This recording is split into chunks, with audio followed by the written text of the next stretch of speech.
Malaking epekto sa pag-aaral ng isang bata ang maagang panlalabo ng mata.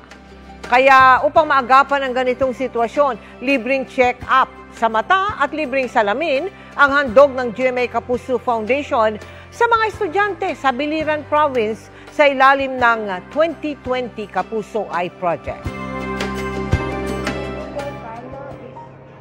Para mabasa ng malinaw ang aralin, tinatakpan ni Lynn ang kanyang mukha at nagiiwan lang ng maliit na espasyo para sa kanyang mata.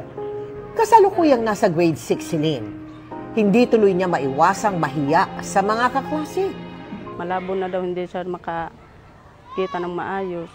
Gusto niya medyo madilim. Wala naman kami pera pa-check up sa kanya. Ang grade 9 student namang si Angel, kahit nakaupo na sa unahan ng klase, kinakailangan pa niyang isingkit ang mga mata para mabasa ng maayos ang nasa pisara.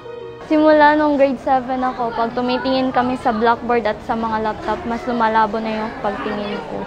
Malabo tsaka masakit na siya sa ulo.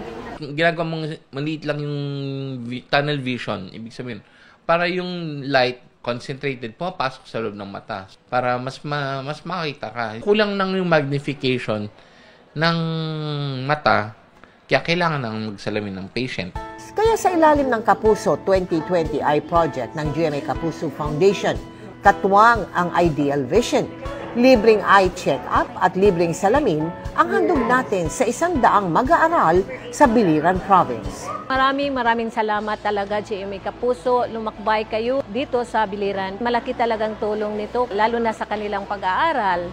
Nakatanggap din sila ng food packs at hygiene kits. Nagpapasalamat po ako sa GMA Kapuso dahil natulungan kami nila at makakakita na kami ng maayos. Malaking tulong po ito sa aking pag-aaral. Sa nais magbigay suporta sa aming mga proyekto, maaari kayo magdeposito sa aming mga bank account o magpadala sa Cebuana Lulier. Pwede ring online via GCash, Shopee, Lazada at Globe Rewards.